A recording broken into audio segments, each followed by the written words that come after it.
Good afternoon. It's just gone 1 o'clock on Wednesday, the 13th of August, 2025. Welcome to UK Column News. I'm your host, Charles Malet. I'm joined by a returned Mike Robinson. Welcome to the programme, Mike. Thank you. And via live link, we have Patrick Henningsen and Sandi Adams. So welcome to the programme, both. Now, as always, a lot to fit into the programme, but we'll be dealing with the issues relating to the changes in the criminal justice system, looking at how the sky is to become further infested with drones, all in the name of progress, of course.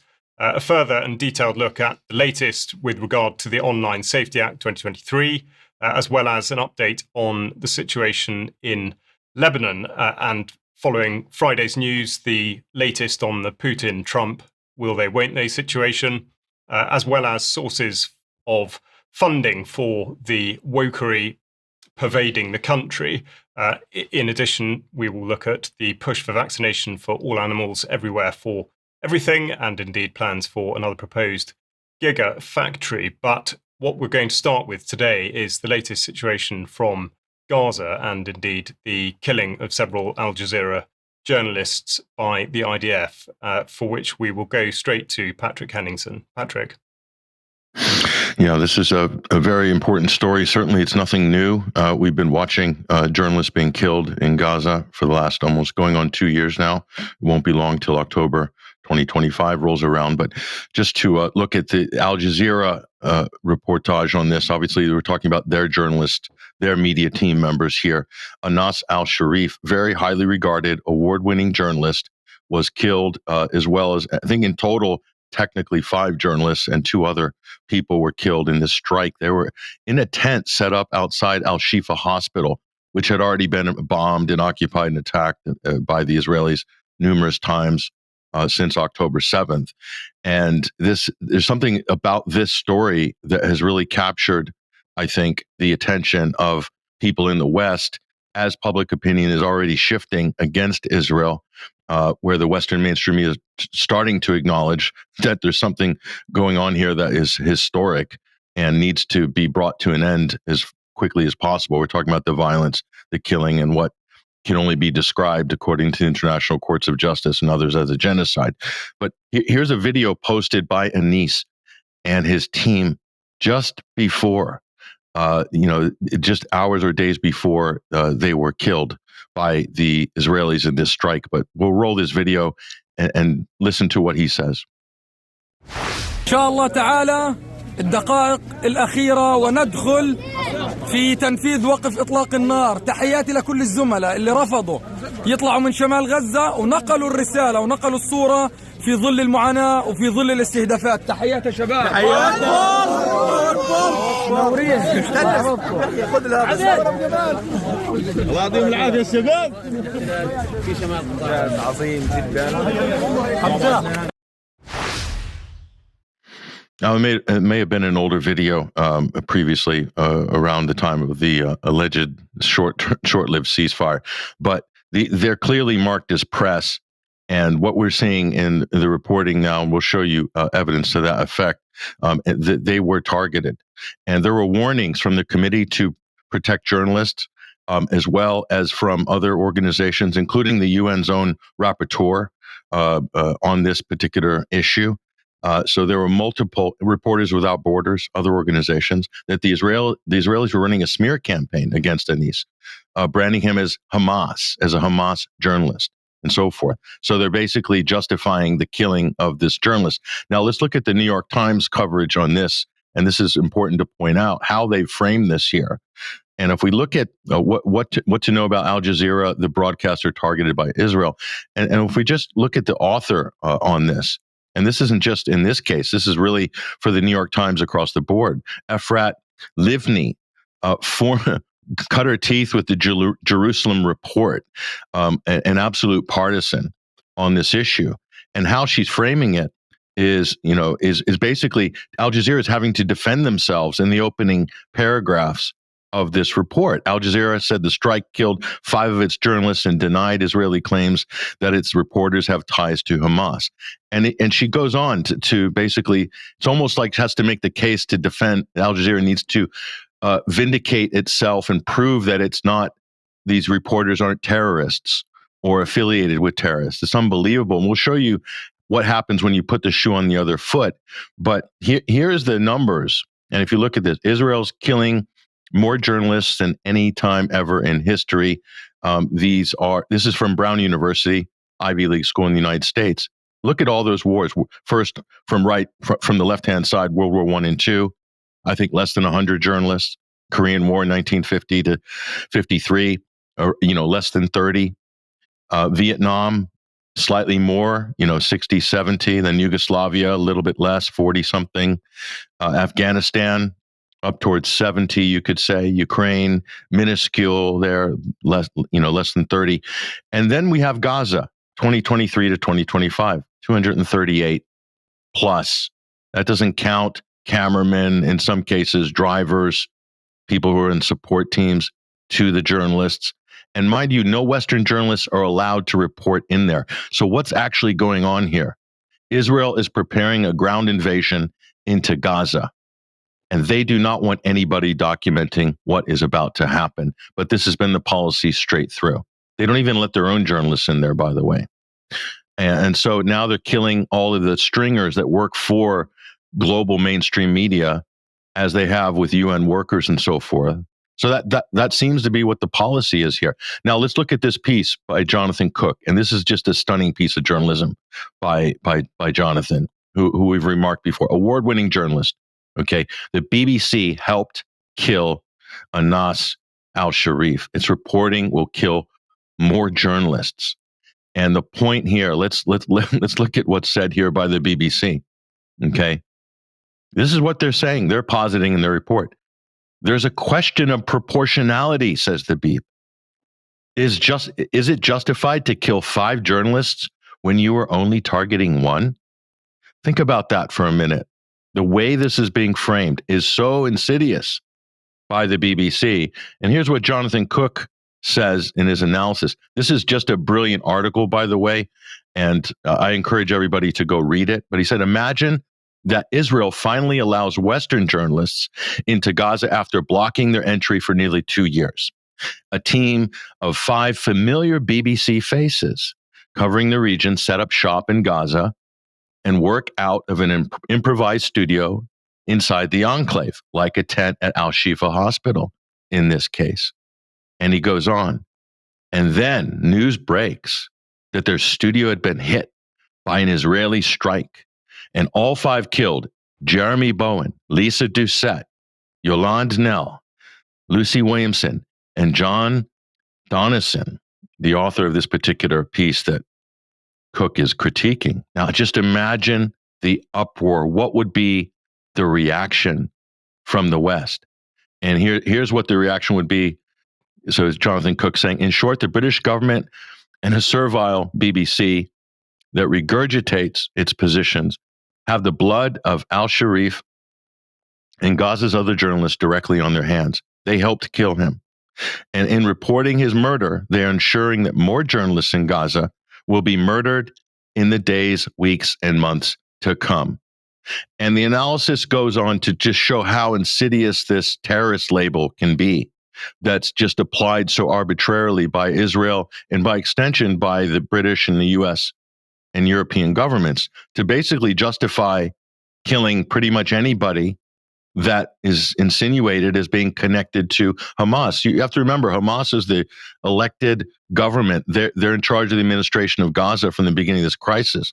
So anybody that used to be a press officer for the Hamas government prior to October 7th, okay, and he makes the argument, this would be no different if Britain is implicated in war crimes in assisting Israel in the genocide, then all the BBC people that work for a state broadcaster for a government that's implicated in a major war crime, then what are they at that point? Are they terrorists as well? Or the BBC? Could somebody say, well, they're linked to the British government, and British government's guilty of genocide, ergo the journalists are, fair game? That's the argument Cook's making.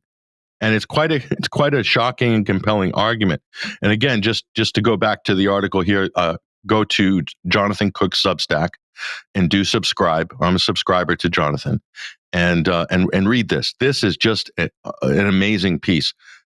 He does amazing work, but this is just something else. Now look at this. Okay. This is the National in Scotland. UK spy plane over Gaza as Israel killed journalists.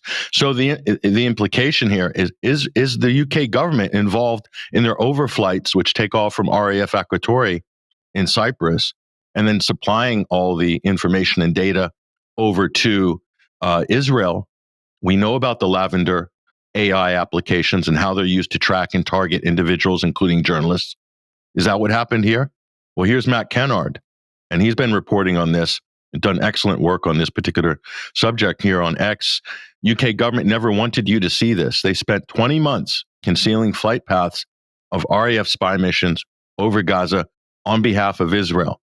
But they recently contracted it out to a US company. The new pilot soon forgot to turn off his transponder. The evidence for a war crimes trial right here.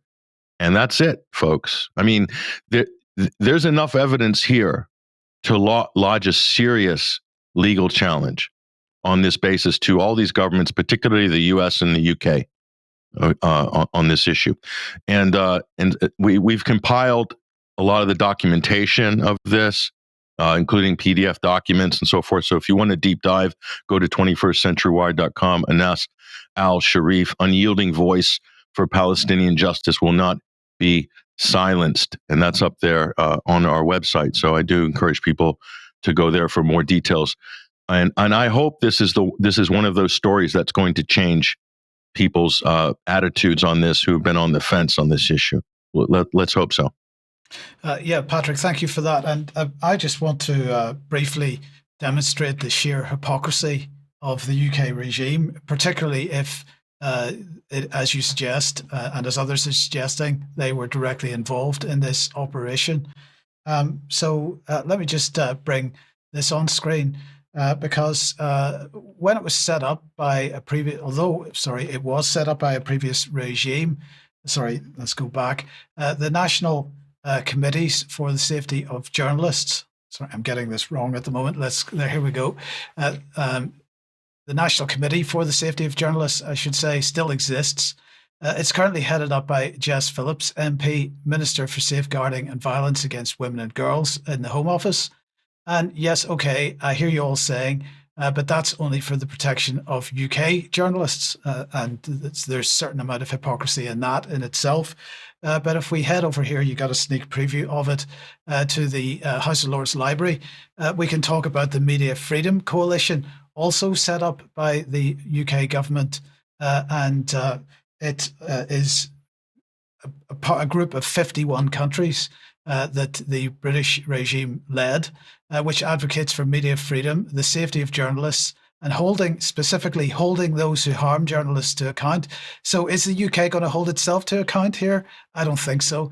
Now, Israel's not part of the Media Freedom Coalition, as we might expect, but the UK is absolutely still a member. So, Patrick, very briefly, I mean, what are your thoughts on that? Well, first of all, the Media Freedom Coalition, I think this was promoted by, at the time, Lord Ahmed, if I'm not mistaken, a few years ago, Amal Clooney. This is when Jeremy Hunt, I believe, was the secretary at the time. And they did this while Julian Assange was incarcerated in a maximum security prison, Belmarsh. One of the world's most decorated journalists was being held without any charge, basically without any legal due process, arbitrarily, and eventually got out. But that's when they launched that. As they locked up Assange, they launched the Media Freedom Campaign. And I spoke about that publicly at the time, and others did as well, just to point out the sheer hypocrisy of it. Talk about a double standard. It's not even worth commenting on. So, I mean, you just have to look at the record of these governments who are pushing these. These are just public relations, things to put out to make it look like they're friendly to the press. But at the end of the day, when it comes to national security and hardcore geopolitics, all this stuff goes right out the window. Yeah, and Charles, anybody that's in the British media that thinks that if they're abroad they're in any way safe, they're naive. They are, although I think another thing that's worth pointing out, following on from what Jonathan Cook's been saying, which is absolutely right to bring out, is the incredible inconsistency with what was happening in Syria, in particular Jeremy Bowen's sort of glad-handing of Jelani al-Sharaa, who, of course, until that point was reckoned to be the head of a terrorist organisation. And yet the BBC were there actively promoting him. So that the inconsistencies and the hypocrisy just is really boundless. But as you say, Patrick, one would hope it would be a turning point. But I mean, how many times have we said that before? Indeed. Yeah. Now, what we will do is come back to these shores and look at the subject of home affairs and the criminal justice system, because the past couple of weeks has seen a deluge of edicts, so-called policy changes, and the obvious deployment of smokes and mirrors. A consultation is out on updating the operations and response guidance for police, and it runs until the 14th of October. And I thought I would just draw your attention to the fact that it includes terrorist attacks, severe weather emergencies, and major public events where something has gone wrong. Now, in an effort to deal with situations that might be perceived to have gone wrong or are about to go wrong, the Home Secretary has been busy announcing the rollout of 10 new vans for 7 new police forces that are going to be carrying out live facial recognition. Now, she talks about it like there's absolutely nothing wrong with this and there are no consequences, but of course there absolutely are.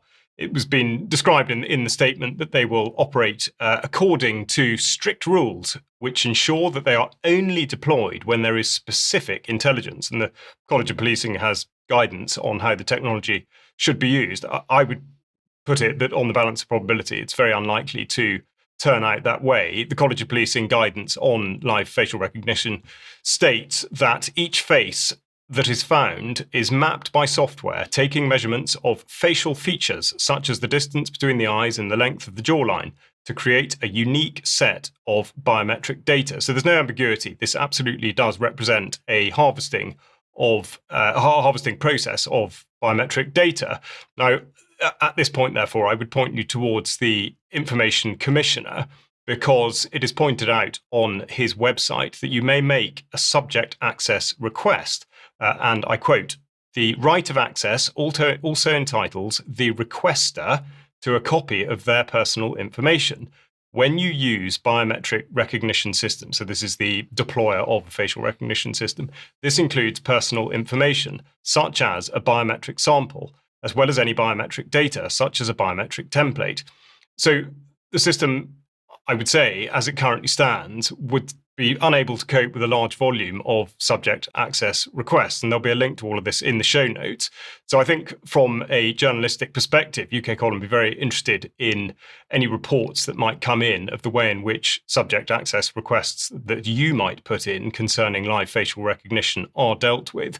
And this could be a considerable method by which the system can be challenged. Now, on a very much related note, there's been a change put forward by the Ministry of Justice, and they're describing it as to restrict sex offenders from entering geographical zones. Now, this is in effect geofencing, which is the process of monitoring an individual by GPS to ensure that they do not move beyond the bounds of such an area. But it seems from what they're saying that these areas could be made to be very small, which of course conditions people into considering that justice has never really been served. And I would say that it looks like it's normalising confinement by these sorts of remote systems, linked again to this and tied into the ever-quoted plan for change is the much vaunted plan to deport immediately. But this is why I refer to smoke and mirrors, because Section 32 of the Border Act 2007 deals with exactly this issue, deportation of foreign criminals.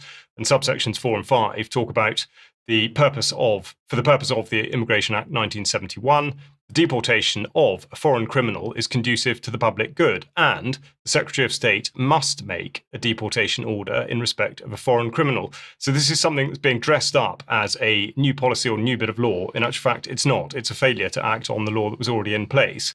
Now, a statement also on deportation, pointing to what the immigration white paper will do, as though this really is a silver bullet by Shabana Mahmood, and again, using disingenuous language every time, as though they've sort of made it up in the first place. But to harness, or to continue to harness, the emotive subject of racial and ethnic tensions, the National Police Chiefs Council have put out guidance saying that they're going to consider disclosing the ethnicity and nationality of suspects when they are charged in high-profile and sensitive investigations. Now, this, of course, relates back to the events immediately after the attacks in Southport last year, at which point it was deemed that it could have been expedient to had the police actually put details out in relation to ethnicity. But of course, this is being misreported because we're only talking about this happening at the point of charge.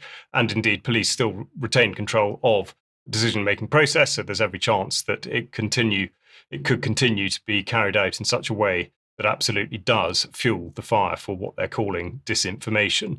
Now, with Palestine Action arrests in mind, I would just draw attention to the Crime and Policing Bill, which is currently going through the Houses of Parliament now. And Section 10, of course, talks about the offence of trespassing with the intent to conduct a criminal offence, which would carry a maximum sentence of only 3 months. Now, hypothetically speaking, had the Palestine Action Bryce Norton activists been stopped short of painting the aircraft that they did subsequently paint, they would not be a prescribed organisation today.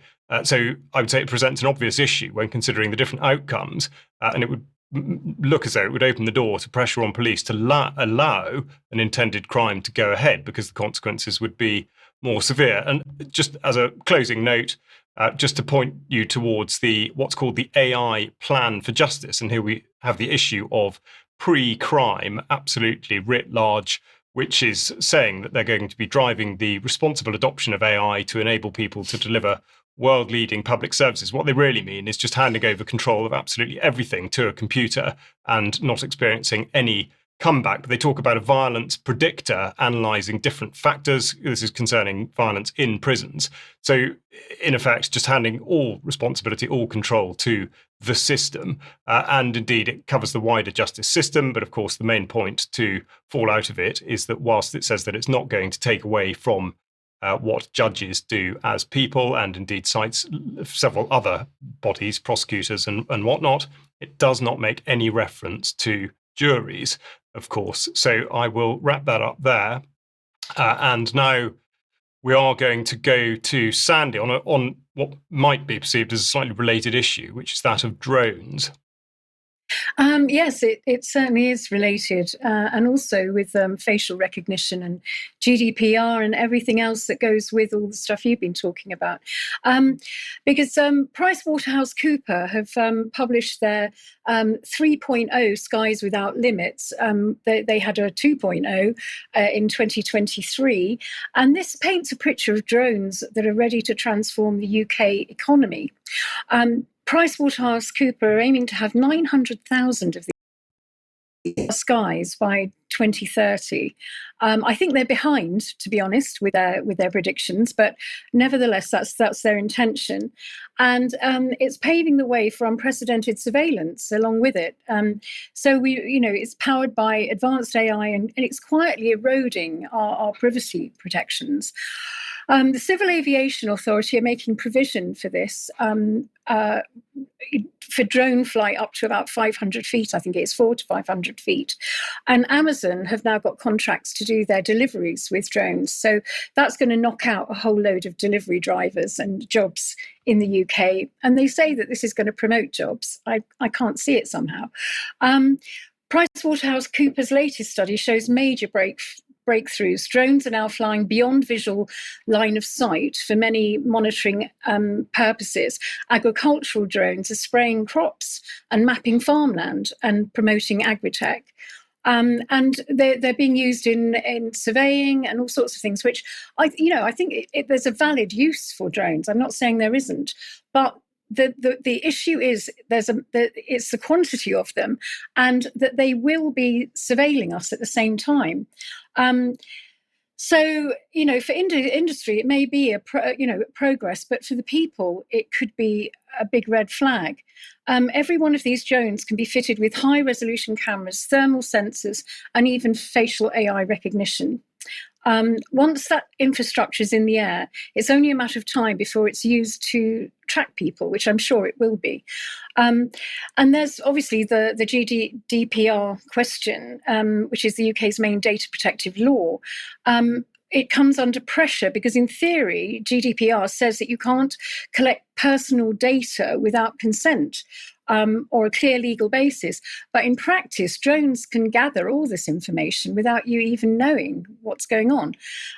So faces on a street, car number plates, movements linked to home addresses.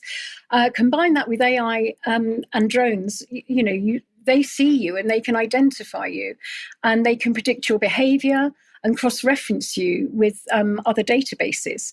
So, the AIG level analysis drones become mobile data harvesters in effect.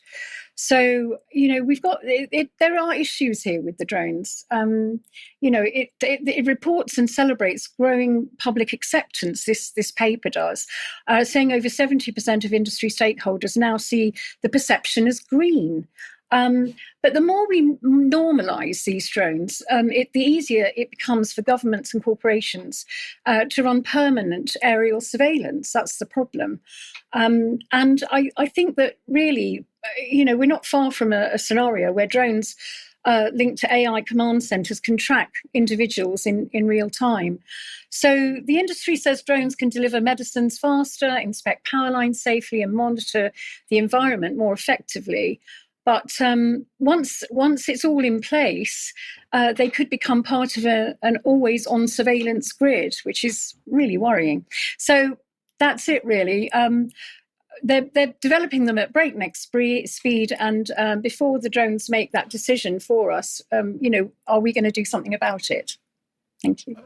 Again, subject access requests, that seems Absolutely. to be a reasonable option for Completely helping deal with this. Yeah, if one can work out where to direct them, of course. And I think the other thing to point out, which I referred to a few months ago, was if we're to be told about the threat of drone swarms on the continent, how are we to perceive whether or not a drone is friendly or a threat? And I think that might be coming into play. Now, whether or not you're a member of UK Column, I hope that you are making best use of the website. But if you're not, we'll have a quick look at where you can go to find out what you need. And indeed, at the top right of the homepage is a search function, which I would encourage you to use. I would also make sure that you use the sections and indeed take a look at the comment, because there is absolutely enormous amounts of information there and a great place to start whatever it is you might be researching. If you are not yet a member, then please consider joining us. On the front page is a great big button saying click here, and we'd love to have you on board as a monthly, a annual, or indeed a lifetime member. Now, in terms of what's going out in the near future, we've got Germ talking to Carl Czar, who you will be familiar with. That's on at 7:00 this evening. And then Sandi, just a quick bit on Peter Taylor, who you've just recorded an interview with. Yes, Peter Taylor was he was a UN environmental scientist, and he realised whilst he was working for many years, he was in the ecology movement. He realised that there was a different agenda coming in, and he realised that climate change was an issue. And he wrote a book called Chill, and he was vilified for it. So it's his story really of what happened after he wrote the book Chill. Super, thank you very much. And that's going out at 1:00 tomorrow on the UK Column website. Now, coming up, we've got the Hope Freedom Festival, which UK Column will be at. So please make sure you get tickets there and use the discount code UKC20. And then Patrick, very briefly on the Rebel Tent this year. Yeah, this is going to be a powerful lineup. A Beautiful Days Festival just outside Exeter. That's this weekend, Friday, Saturday, Sunday. And Craig Murray, David Miller, myself, moderating some of the panels, Matt Kennard, Loki, Chris Williamson, Asa Winstanley, and of course, Jackie Walker, and Zara Sultana from the new political party with Jeremy Corbyn. So this is going to be amazing. Rebel Tent this year at Beautiful Days. So if anybody's going to be at the festival, of which there'll be many, come up on the top of the hill and check us out. And if there's any tickets left, just get in touch with their website and see if there's any availability, but should be pretty powerful. Fantastic. Thanks, Patrick. So do get along to that if you can. And then a reminder that the first speaker we've announced is Andrew Wakefield for our On Location event in York, Saturday, the 18th of October. There are tickets left, so please don't delay. But also remember that you will have the access to the film, Andrew Wakefield's film, Protocol 7, should you buy a ticket. There are only 150 tickets left for the in-person event, but plenty, obviously, on the live stream. So please make sure that you do consider joining us for that. We'd absolutely love to see you, and it will be a phenomenal event.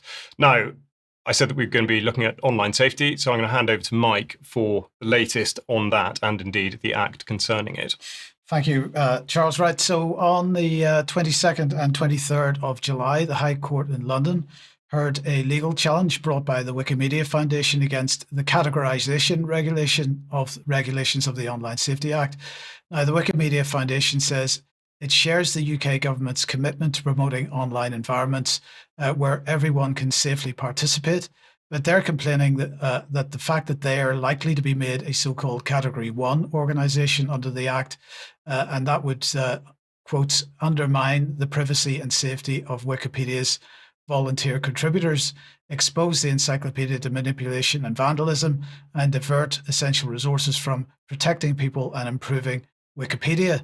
For example, they say the foundation would be required to verify the identity of many Wikipedia contributors, undermining the privacy that is central to keeping Wikipedia volunteers safe, in addition to being able to being exceptionally burdensome.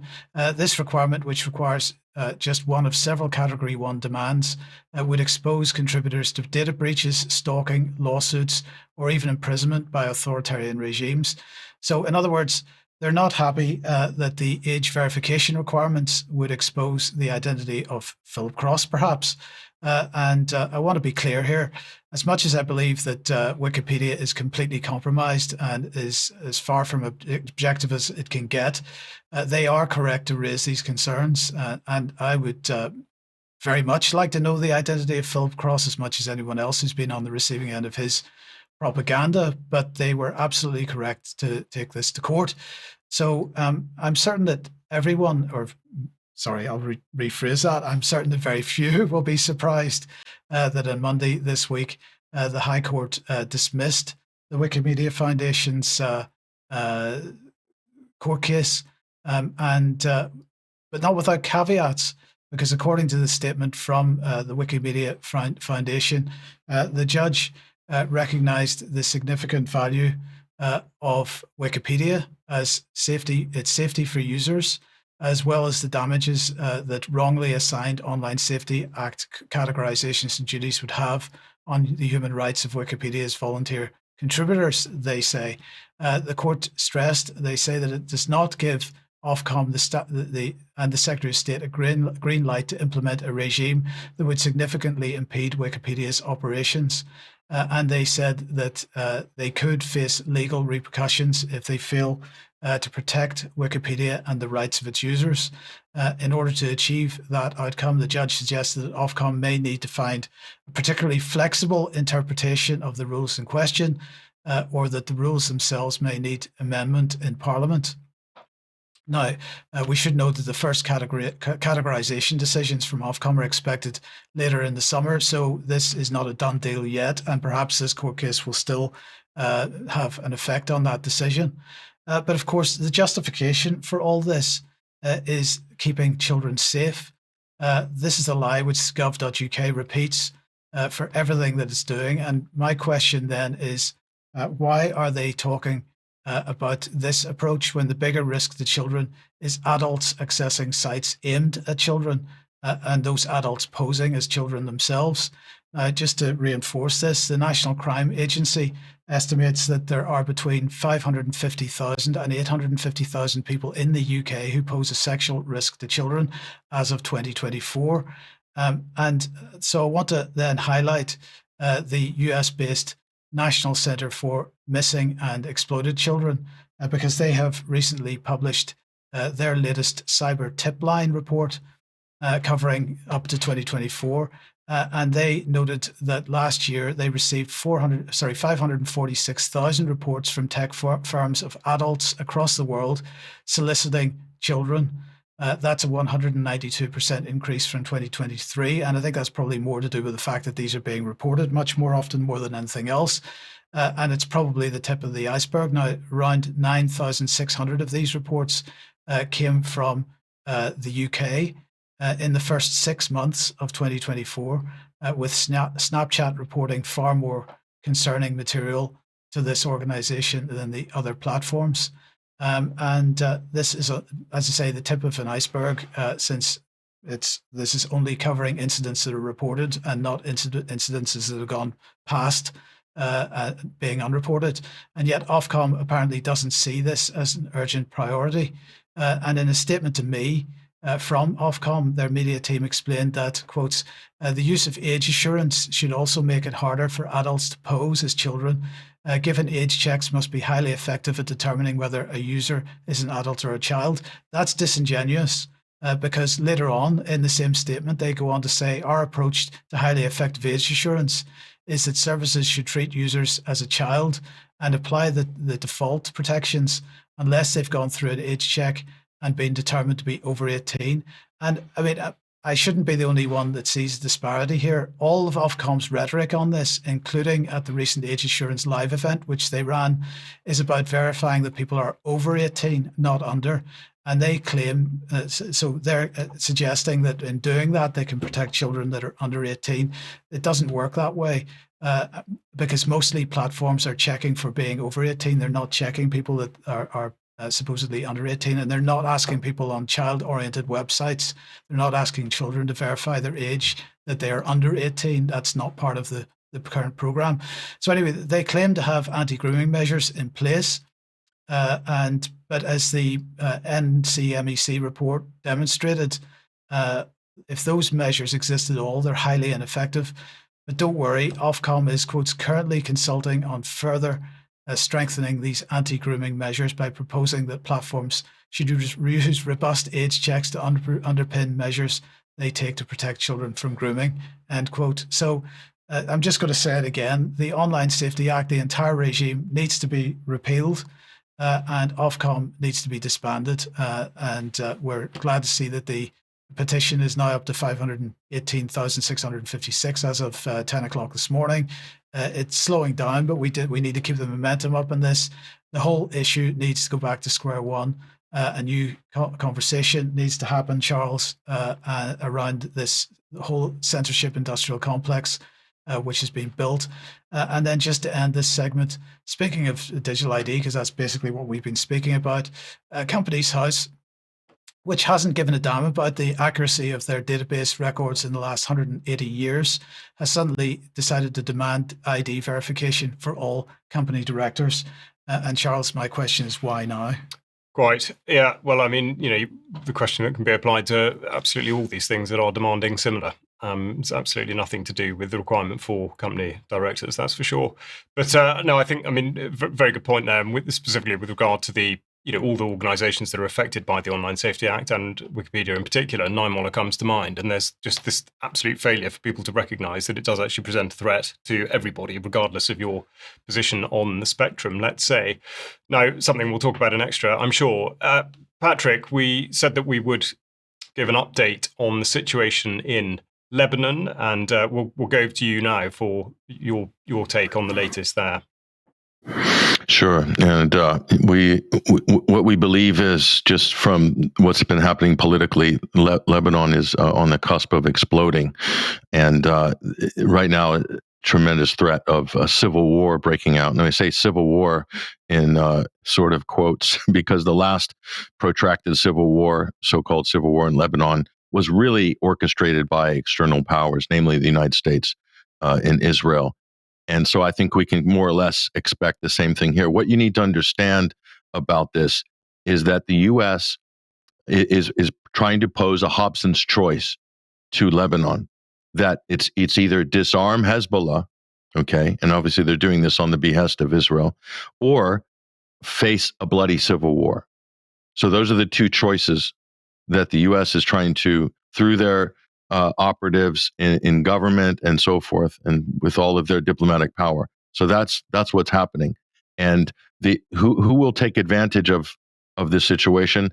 Jolani regime in Syria are poised to move into the north of Lebanon, and then we have Israel poised to perhaps do a scorched earth campaign in South Lebanon and invade again. And look at what they've done to Gaza. So you can imagine any threats of Hezbollah in this neighborhood or that village or whatever, and they would have full justification to bomb it into the Stone Ages. And so you could have a repeat of the previous Lebanese, quote, civil war, but this would be much more violent and much more intense. And the United States has just built a fortress on the hill north of Beirut, an embassy the likes of which no one has ever seen before. And why have they done that? Why is that facility in place? It's right in a pro-American stronghold north of Beirut. So that's their fallback plan, is a civil war in Lebanon. And by doing that, to end any armed resistance in the vicinity of Israel. So just wanted to point that out. Now, the brainchild behind this, the emissary, if you will, from Washington is Tom Barak. He was originally appointed as ambassador to Turkey, but he's really the kind of Witkoff with a brain in the background, but very nefarious. He is of Lebanese background, we're told, but what he is trying to orchestrate here is so insidious. So, I mean, do keep an eye on this situation. There's more to be said, of course, with more time, perhaps another program. Patrick, just very briefly, I mean, do you see this being run in a similar way that the so-called civil war in Syria was? Very different. Very different. The factions are much more hardened. After the last civil war, what you have is a collection of warlords that have their own sort of fiefdoms. Lebanese forces, Christian Maronites, the Amal, Hezbollah, and all these different groups have kind of, the Druze have a kind of power sharing agreement where the central government's very weak in Lebanon as a result. And so you will see more intense sectarian fighting, but you'll have much more intense military strikes by Israel. The United States will be involved militarily as well. And then Jolani and the Wahhabis moving into Lebanon in the north. I mean, they really want to set people against each other along Sunni, Shiite, and Christian lines, pro-U.S., anti-U.S., pro-Israeli, anti-Israeli. So it has the potential to be really, really a bloodbath. But this may take a while to percolate, 6 to 12 months even. But the odds of Hezbollah disarming, I'm not sure if they want to after seeing what's happened when other people have disarmed, or after what happened to Syria, as you say, Mike. In that sense, it would be similar. They took out all of Syria's military installations in 72 hours when Jolani took over in Damascus in December of 2024. So what would save the Hezbollah in South Lebanon from the wrath of Israel and the U.S. if they disarmed? Nobody would. Or the wrath of Jolani and his Wahhabi ISIS brigades coming over the border. Nothing to save them from a massacre. So, yeah. Thanks, Patrick. And of course, the United States and Russia very much implicated throughout with everything you're referring to in Syria. And you were talking about Trump and Putin with regard to Ukraine on Friday. What's the update on that? Well, the big meeting supposedly on Friday, and what you need to pay attention to here is the fact that while this is gaining headlines, okay, what has actually changed? What new policies have the U.S. articulated? Have you heard anything from the Trump administration? Anything new? Any better insight or understanding of this issue, the causes of the conflict? You hear nothing. So I think you can expect that there's going to be no breakthroughs. Russia doesn't have to make any concessions. I don't believe they will. The United States has no leverage. So the U.S. is buying time. The question is, what are they buying time for? Another sneak attack? Perhaps, like with the Istanbul negotiations just a few months ago, a sneak attack that came. And Trump can't guarantee Zelensky is going to sign on to any deal and the hard right in Ukraine. He can't guarantee the Europeans are going to abide by any agreements, even in principle, nor the UK. The UK and Europe, they have other plans for Ukraine. So does Zelensky. They want to keep this conflict going. That's clear. So what's going to be achieved in Alaska? My prediction is very little. But what's Russia doing? Russia is potentially playing the U.S. By their own game, in a game of chess that Trump may very well find himself checkmated by default, because Russia is in the ascendancy militarily on the ground. They're making advances, and they could easily throw the Ukrainian political situation into chaos by playing along with this Trump gambit. And so Trump might think he's getting something out of this, some movement towards, better ratings for resolving the Ukrainian conflict. But Russia could very well be sending the Ukrainian and the U.S. political position into a tailspin here. And we'll be there to mop up the mess the way that they see fit. So we'll see what happens. Thanks very much, Patrick. And we'll see how that plays out, as you say. And also very much worth pointing out there can be no guarantees. Now, switching subject, you'll all be able to bring to mind, whether you're listening or watching, various woke policies. But the persistent question is, where does the funding come from? And Sandi is going to be dealing with some of this right now. Thank you, Charles. Yes, I mean, I've been looking into this, as have others, and I'll mention them later on because they have to be credited for some of this research. But it would seem that the UK, our taxpayer, is funding some of the woke NGOs and charities that are literally, I mean, I'm looking at it as ideological subversion. I mean, you can't describe it as anything less. So one of the main NGOs in this is the UK Research and Innovation, and underneath them are 9 other NGOs and charities that they feed into and are receiving government funding and charitable funding. But it's all a little bit woolly. We know that it is taxpayer funding, but and to how much is charitable funding, we're not sure. But certainly things like the Arts Council of England and Soho Theatre, the funding level of the Arts Council England distributes around 445 million a year, with Soho Theatre receiving 2 million. And they put on theatre performances, like 52 monologues for young transsexuals. And it shows them urging the audience members to check their privilege at the door. This is quite controversial, really. And then you've got academic and cultural research, 811,000 for a study on the sustainability of Romani Gypsy lifestyle, 1.5 million for research into white centricity of folk music, multiple other grants such as coloniality studies and feminist rituals, witches casting spells, and porcelain as a critique of white supremacy. Those are all flagged for taxpayer funding. And we've got to look at this, and I've got a slide here of the it's diversity, equity, and inclusion. Of course, is all part of the mix, and they've got these sort of memes of how they feel that they need to promote all this stuff, and it's very niche. I mean, I'm going to go into how niche it is, and it gets very, very niche, I can assure you. Now we're looking at this one, which is the gay porn. It's the Europe that gay porn built, 1945 to 2000.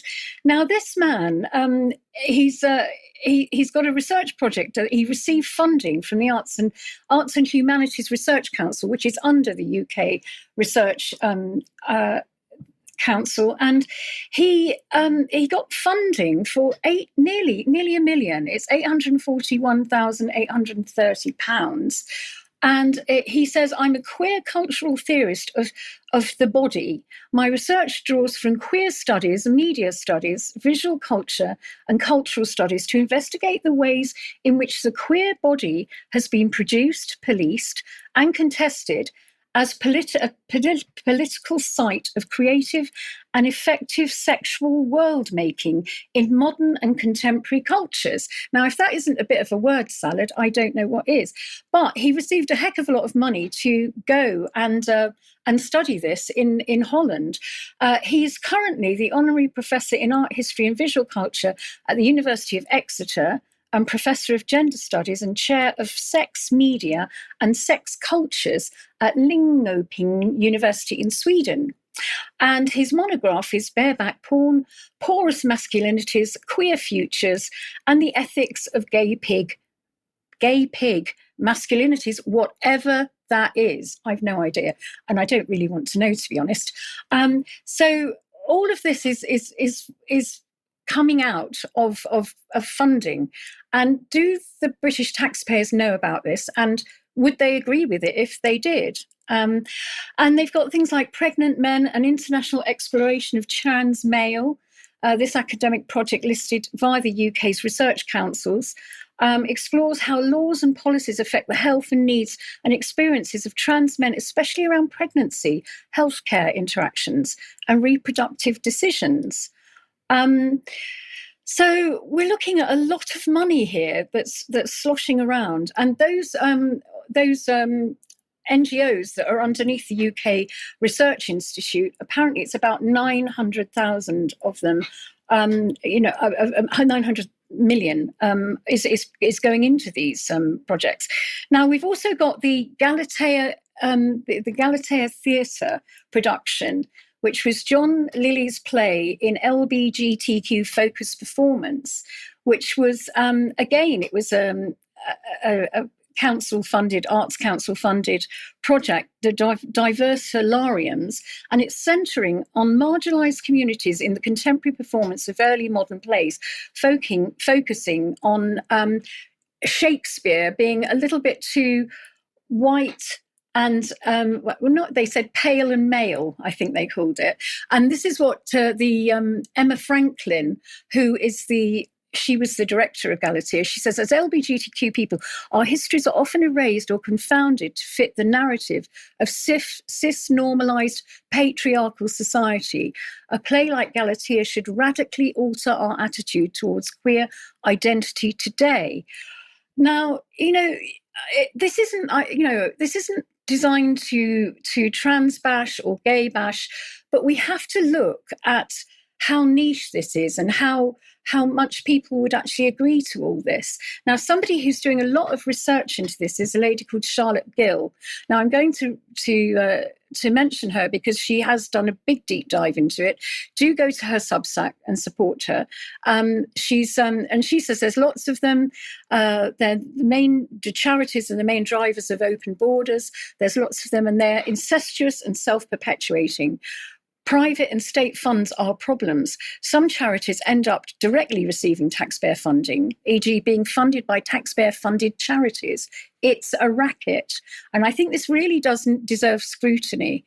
We've got also another Substacker is Lewis Blackpool, and he's doing a big deep dive. He's done lots of FOIs into things like the Paul Hamlin Foundation, which is a taxpayer funding, and they sort of mingle with Hope Not Hate.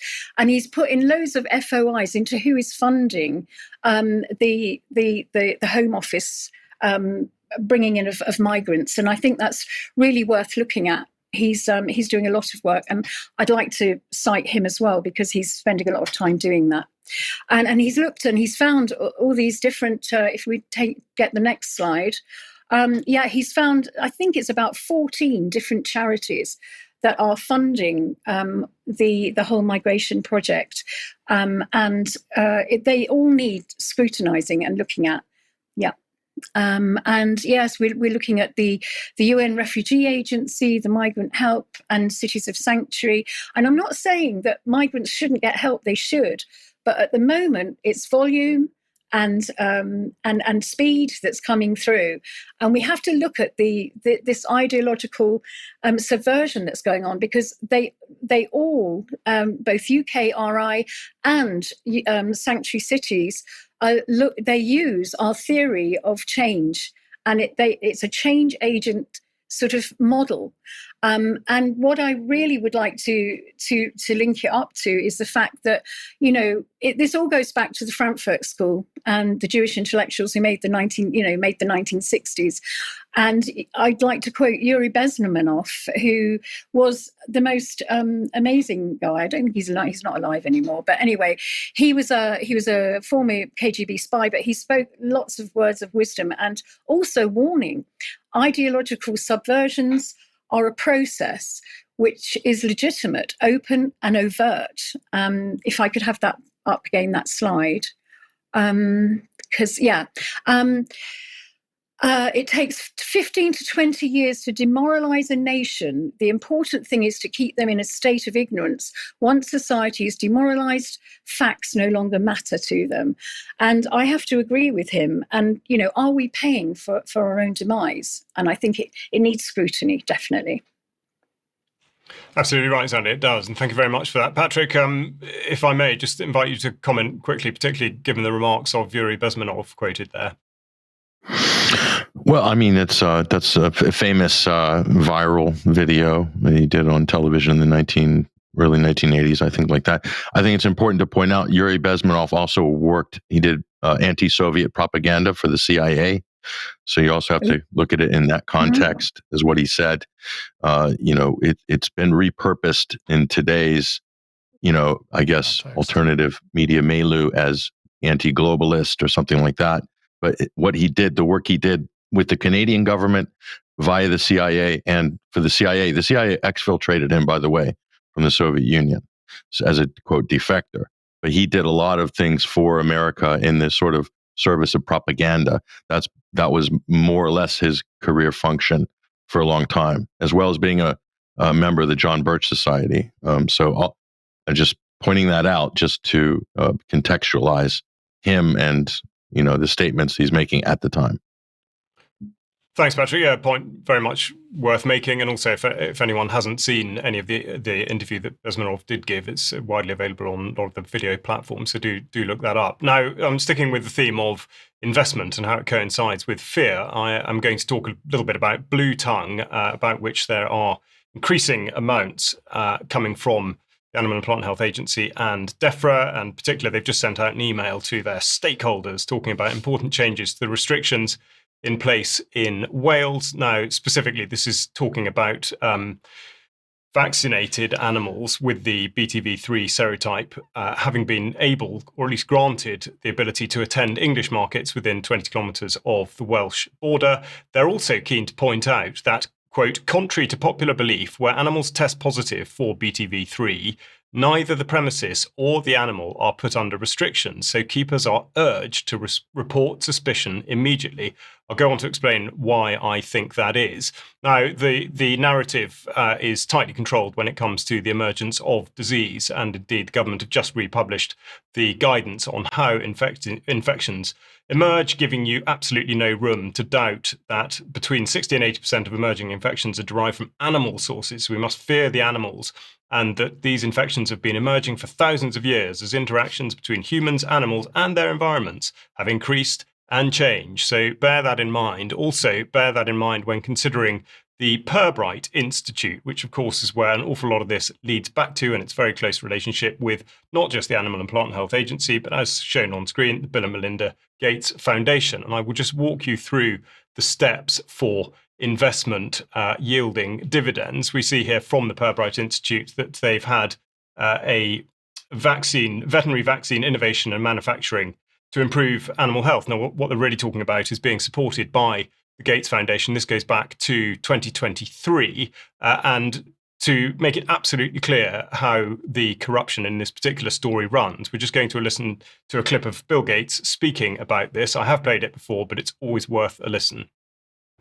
Invested $10 billion in vaccinations over the last 2 decades, and you figured out the return on investment for that. And it kind of stunned me. Can you walk us through the math? Well, it's pretty impressive that when you take these vaccines, get them to be very inexpensive by making big volume commitments, have that right relationship with the private sector, get the delivery system so they're really getting the coverage out there, you literally save millions of lives. And 20 years ago, when we created these new multilateral organizations, Gavi for the vaccines, Global Fund for HIV, TB and malaria, we didn't know they'd be successful. They've gone through lots of challenges about making sure the money gets there, making sure the efficiency is right. But as we look at upcoming replenishments for those, and we've got so much distraction politically that the international needs like this could get eclipsed if we're not careful. We see a phenomenal track record. It's been $100 billion overall that the world's put in. Our foundation is a bit more than $10 billion, but we feel there's been over a 20-to-1 return. So if you just look at the economic benefits, that's a pretty strong number compared to anything else. There we are, 20-to-1 return and a great big grin, as you said it. As I said prior to the clip, corruption. There's absolutely no other word that should be used to describe it. And of course, we go to 2024 to see what happens. So we've got the Purbright Institute talking about accelerating global vaccine development. Now, the most recent update within the last week is that there's now a partnership to advance mRNA vaccines for livestock. And again, I point you towards the fact that there are, of course, many more vaccines given to animals than there are humans. Now, part of the problem, people like Ian Brown, who, of course, has a relationship not just with Purbright Institute, but formerly worked for APHA, and indeed he has been involved with the World Animal Health Organization and indeed the Food and Agriculture Organization, both of which are funded by Gates. So there is absolute cross-pollination, and the sites, Weybridge and Purbright, are only 12 miles apart. So absolutely hand in glove, one might say. Now, this, as I said, does shift the focus away from slaughter on suspicion. And I point you towards the vaccine guidance, and in particular the market authorization. Just a reminder that these vaccines were authorized under exceptional circumstances. So, of course, we're moving away from slaughter on suspicion because we are able to vaccinate everything. And it's a driver of great profit and, of course, comes with much greater element of control and surveillance. Now, on a related note, in terms of the lack of due care and attention, I would just point you to some of the scaremongering that's going on from the BBC and indeed the government about chikungunya, supposedly delivered by mosquitoes, and indeed a warning just now that they've had to withdraw a vaccine following very rare fatal reactions, which will sound very familiar. But don't worry, because the vaccine will be available on the UK market from the 18th of June 2025. So never mind those very rare fatal reactions. Is there any need to worry? And indeed, are people going to talk it up? This is the European Centre for Disease Prevention and Control, which talks about 90 related deaths across the worldwide reporting system for chikungunya. But of course, given those statistics, why on earth would anyone be considering taking a pharmaceutical product against it? Now, related to this, in that mosquitoes are reckoned to breed in areas of stagnant water, the National Drought Group talking about addressing nationally significant water shortfall, and they've got a piece on how to save water at home. I made reference to this becoming possibly jeopardized, given that the colonial administrations have indeed prohibited people from collecting water decades ago, and indeed the Chinese authorities are reported to be doing the same thing. But what you can do to save water is to delete old emails and pictures, and that is absolutely true. This is off the government website this morning under the "It's Your Fault Again" heading. So that's the direction that we seem to be going in. But we're building data centers. We are building data centers, as reported on many, many times. And I'm pleased to say that Sandi now is able to direct us towards a project in Somerset that seems to be underway at the moment. Sandi. Yes, I mean, it's been built for the last 2 years or 3 years, actually. I think it started quite a while ago, and it's called Gravity, and it's a smart campus. It's a major Giga factory. And they want to create a battery, it's a battery factory. And I'm going to link it also into the mining, the Cornwall mining company, the Lithium mining company, because the lithium for this gigafactory is going to be coming mainly from Cornwall, obviously from abroad as well, but they're getting the Cornwall mining sorted. So it's quite interesting. So let's run that video about this Giga. It's like a smart city. Yeah. If we can run that, please. Okay, the next one. That is it. No batteries, no transition, no lithium, no batteries.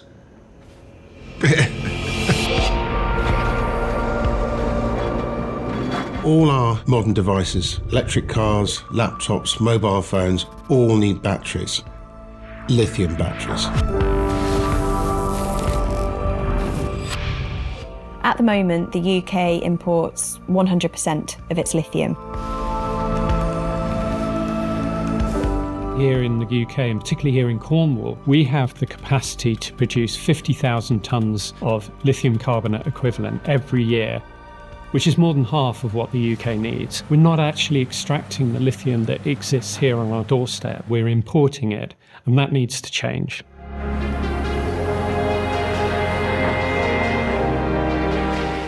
Cornish Lithium have the objective of producing lithium in a sustainable fashion. We have two ways of doing it. One is repurposing what's already there at an existing China clay quarry, and the other is to extract lithium from geothermal waters.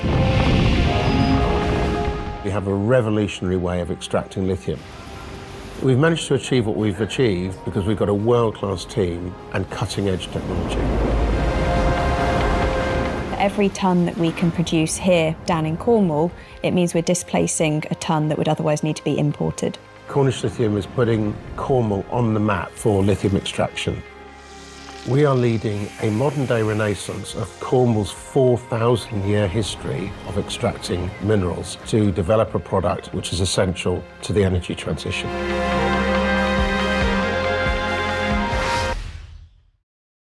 Yes, that's the Cornish Lithium Mining Company. And prior to that, it was the Tin and Copper Mining Company. So it does seem interesting that oil, gas and coal bad, lithium is really good, even though it's highly toxic. And in order to get this lithium to the Giga factory in Somerset, in Bridgewater, they're going to have to cross 3 counties with it to get it there. So I'm sure there are safety concerns with that. So if we can look at the Gravity video now, which is the smart city that they're building in Bridgewater. Yeah, Sandi, you need to explain this because. Oh right, okay, sorry. Yeah, it's Anyway, here it is. It's Bridgewater. It's proximity to Bristol and Exeter international airports. Now, they've already expanded Bristol Airport hugely. And they're going to put a railway into this site. It's just like a smart city with massive connectivity. It's 616 acres of Somerset countryside. And here it is. It's got marketing suites. It's got people can live there. They work there. There's gyms, there's nurseries, there's just about everything you could want. And there's the train that takes you in from London or wherever you have to come from, or it could be another country. And local development is 1.1 million at the moment. And they're going to create 7,500 jobs. And they've got dark fibre connectivity, opportunities for sustainable transport. Everything is electric and probably automated, and nobody's kind of driving these things. And it is a complete smart city that's being built on the doorstep here. So what will happen? They're way behind their scheduled dates of completion. So maybe it'll never happen, but it's in the making. Thank you very much, Sandi. And of course, an energy transition that nobody has yet sufficiently justified. Exactly. But we'll talk about that more, not just in Extra, but forever after, I dare say. Now, just to give you a short teaser, we'll hope you're going to hang around for Extra, but Willsey reports, this time from a Freedom Festival in Leicester. So we'll just have a very quick look at a clip of that, and we'll play more in Extra.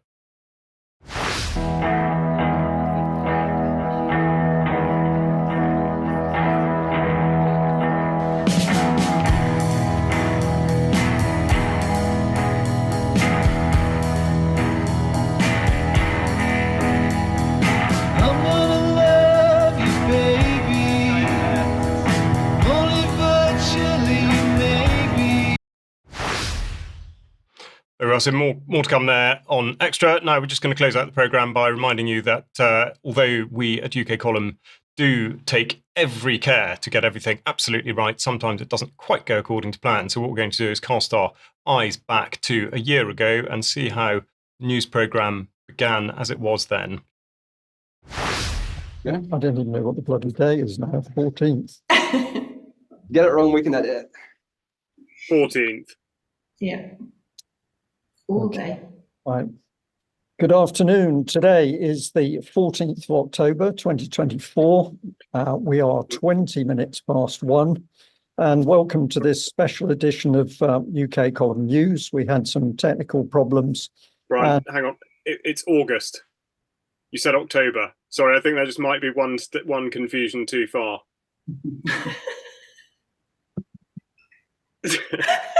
That's the technical issue. We've shot into the future by 2 months.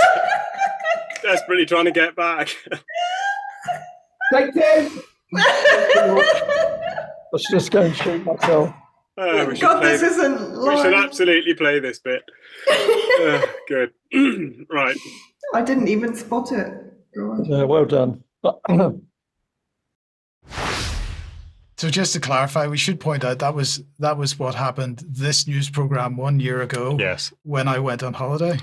Okay, yes, point taken. Absolutely. Right. Anyway, what I will say is thank you very much to Mike for being in the studio with me. Thank you to Patrick and to Sandi for joining. I'm sorry we have run over, but please remember that we have got the interview with Carl Czar going out on the German Warfare platform tonight, and indeed Sandi's interview with Peter Taylor at 1:00 tomorrow. So if you are able to join us for Extra in a few minutes as a member, please do so.